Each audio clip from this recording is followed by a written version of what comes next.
যানজটের নগরী রাজধানী ঢাকা। দিনটা ২৪ ঘন্টা চলছে যানবাহন। অনেকের মধ্যেই রয়েছে ট্রাফিক আইন না মানার প্রবণতা। সড়কে যানবাহন নিয়ন্ত্রণে সবসময় ব্যস্ত সময় পার করতে হয় ট্রাফিক পুলিশের।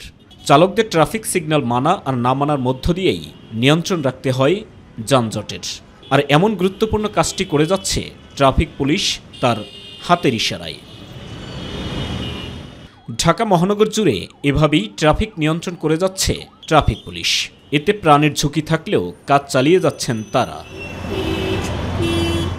এমন বাস্তবতায় ২০১০-১১ অর্থবছরে বিশ্বব্যাংকের সহায়তায় নির্মল বায়ু ও টেকসই পরিবেশ প্রকল্পের অধীনে ৩৮ কোটি টাকা খরচ করে রাজধানীর বিভিন্ন মোড়ে স্বয়ংক্রিয় স্মার্ট ট্রাফিক সিগন্যাল স্থাপন করে ঢাকা দক্ষিণ সিটি কর্পোরেশন। ঢাকা দক্ষিণ সিটি কর্পোরেশনের কেন্দ্রীয় নিয়ন্ত্রণ কক্ষ থেকে মনিটরিং করার কথা থাকলেও কয়েকদিন পরেই তা অকেজো হয়ে যায়। কর্পোরেশনের যে নিয়ন্ত্রণ কক্ষ, সেখানে করা হয়েছে আনসারদের রুম। প্রকল্প শেষ করেই দায়সারা কর্তৃপক্ষ।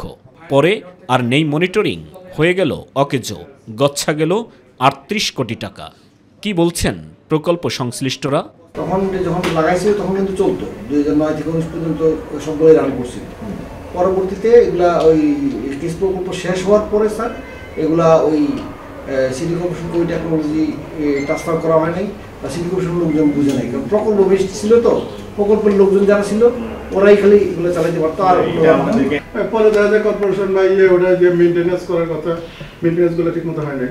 যদি কাগজ দেখাইতে পারে আমি ড্রাইভার নেব, এর তো কোনো টিম লিডার কোনো সিস্টেমই ছিল না। এগুলো ওইরকম প্রজেক্ট কিছু হয়নি স্যার।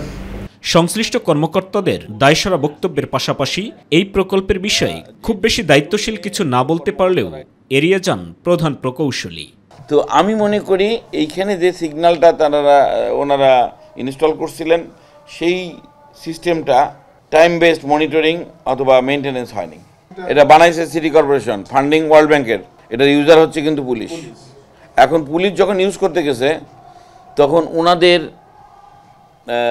সিস্টেমের সাথে মানে ওনাদের মানে এই সিগন্যাল সিস্টেমের সাথে ওনাদেরও তো মানে অনেক কিছু মানে মনোভূত হয় নাই। পরিকল্পনা, গবেষণা আর আন্তরিকতার অভাবেই এভাবে অপচয় হয়ে গেছে বিভিন্ন প্রকল্পের নামে মোটা অঙ্কের টাকা।